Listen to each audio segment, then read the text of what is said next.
Assalamualaikum warahmatullahi wabarakatuh. Perkenalkan, nama saya Zidan Agi Farid Pristiadana dengan NIM 2406010061 dari Rombel PJKRP angkatan 2024. Jadi di sini saya akan mempresentasikan dari pendidikan jasmani untuk anak dengan gangguan pendengaran atau yang biasa kita kenal dengan anak tunarungu. Jadi materi pertama adalah pengertian. Jadi definisi dari tunarungu adalah individu yang mengalami hambatan pada indera pendengaran mereka. Jadi mereka tidak mampu mendengar suara atau bunyi. Lalu kondisi ini sering berdampak pada kemampuan berbicara. Karena keterampilan berbicara ini umumnya berkembang melalui pendengaran. Jadi akibatnya anak tunarungu ini banyak juga yang mengalami hambatan berbicara atau bahkan bisa menjadi anak tunawicara. Lalu untuk berkomunikasi mereka itu biasanya menggunakan bahasa isyarat atau mereka biasa membaca gerak bibir. Dalam konteks pendidikan jasmani, keterbatasan ini bukanlah suatu hal yang dapat menghambat mereka, melainkan memerlukan pendekatan, metode komunikasi, serta strategi pembelajaran yang sesuai dengan kebutuhan mereka.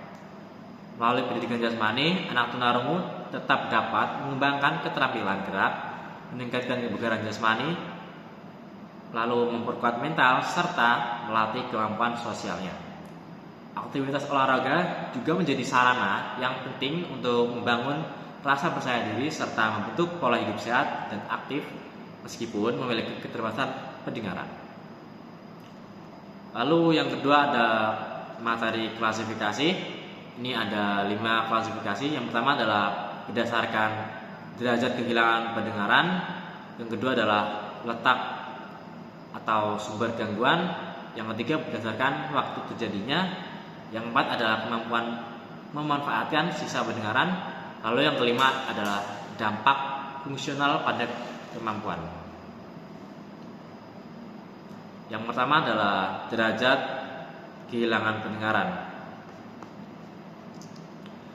Jadi WHO ini sudah menerapkan ada 5 kategori. Yang pertama adalah kategori ringan. Ini adalah 26 sampai 40 desibel. Yang kedua ada sedang yaitu 41 sampai 60 desibel. Yang ketiga ada berat yaitu 61 sampai 80 desibel. Lalu ada sangat berat atau bisa dibilang total. Ini adalah lebih dari 81 desibel. Lalu yang kedua ini ada berdasarkan letak atau sumber gangguan. Ada 3 yaitu tuli konduktif. Ini berada pada telinga bagian luar. Lalu ada yang kedua tuli sensori neural. Ini ya kerusakan pada koklea atau saraf pendengaran. Ini terjadi pada telinga bagian dalam. Biasanya ini umumnya adalah permanen. Lalu ada tuli campuran, ini adalah gabungan dari keduanya. Lalu yang ketiga ini adalah waktu terjadinya.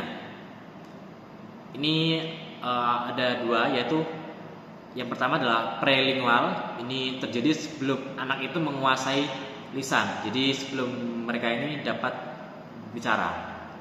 Yang kedua adalah postlingual. Ini terjadi setelah anak menguasai bahasa lisan. Jadi ketika mereka mulai bisa berbicara. Yang keempat ini adalah berdasarkan kemampuan memanfaatkan sisa pendengaran. Yaitu ada 3 juga. Yaitu adalah pertama ada kurang dengar, yang kedua tuli, lalu ada yang ketiga tuli total.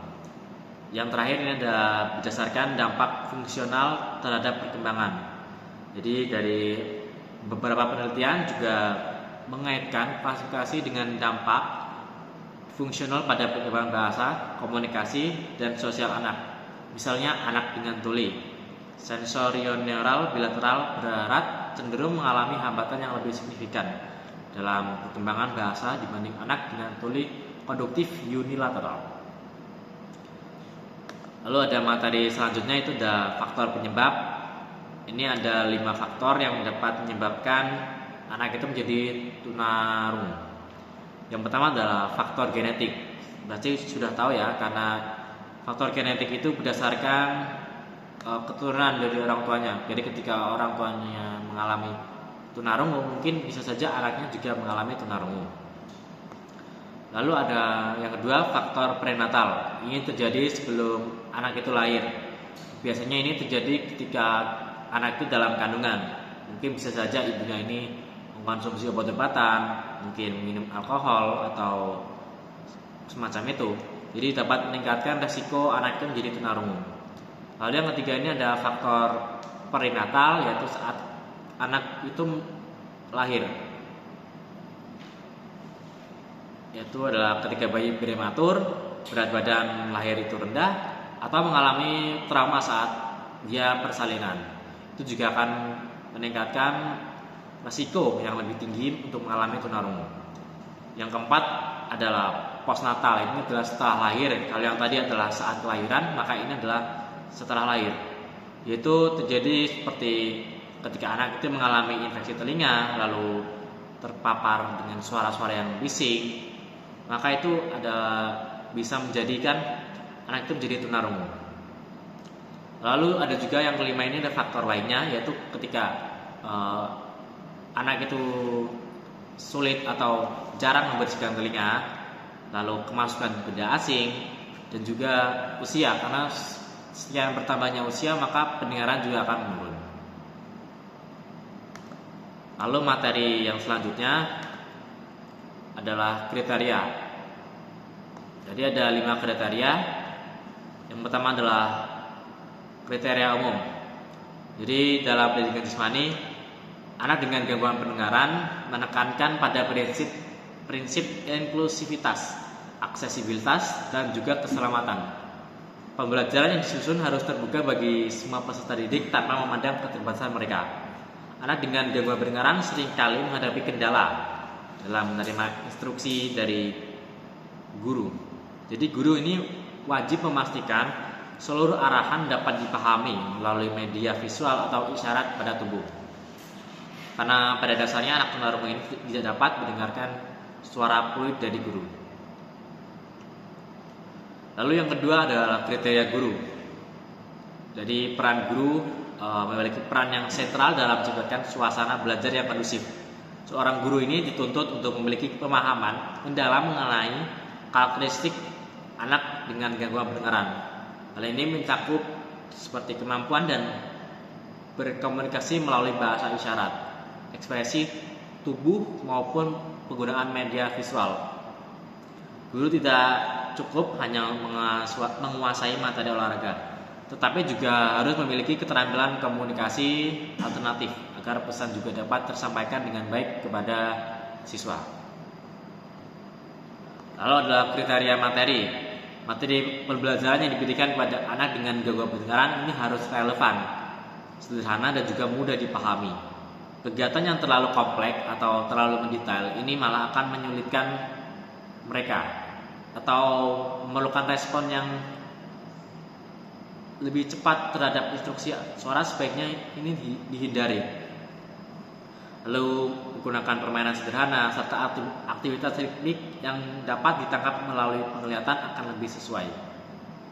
Jadi materi juga harus disesuaikan secara bervariasi untuk menjaga motivasi dari anak yang dengan mengalami gangguan pendengaran. Yang keempat ada kriteria metode pembelajaran. Metode pembelajaran merupakan aspek yang penting dalam menentukan keberhasilan pendidikan jasmani. Bagi anak dengan gangguan pendengaran, metode yang paling efektif adalah demonstrasi langsung. Jadi guru mengajarkan atau mempraktekkan gerakan itu secara langsung. Tidak hanya melalui instruksi lisan, jadi harus memperagakan. Bisa didukung mulai gambar atau melalui video. Lalu ada yang kelima, kriteria penilaian. Dalam pendidikan jasmani, untuk anak dengan gangguan pendengaran tidak boleh berorientasi semata-mata pada hasil akhir, karena tentu saja hasil akhir mereka ini ada di bawah kemampuan rata-rata. Jadi dengan demikian setiap anak mendapatkan penghargaan atas usaha yang sudah mereka lakukan. Penilaian ini harus bersifat individual, artinya harus disesuaikan dengan kemampuan masing-masing siswa. Lalu yang terakhir ini ada penanganan dan juga proses pembelajaran. Guru melakukan modifikasi pada aturan dan struktur permainan. Perubahan seperti pembatasan area gerak dalam permainan bertujuan untuk menjaga keterlibatan siswa yang berkebutuhan khusus tanpa mengurangi semangat kompetisi yang ada. Modifikasi ini memungkinkan semua siswa terlepas dari kemampuan fisik mereka untuk merasa terlibat dan dihargai dalam setiap kegiatan. Strategi semacam ini juga penting untuk memastikan bahwa siswa tidak merasa terbebani atau diabaikan selama pembelajaran PJOK. Komunikasi yang efektif juga menjadi faktor kunci dalam mendukung pendidikan jasmani. Guru mengimplementasikan isyarat visual seperti penggunaan bendera untuk siswa tunarungu. Mungkin itu saja presentasi yang dapat saya lakukan. Ada kurangnya mohon maaf. Wassalamualaikum warahmatullahi wabarakatuh.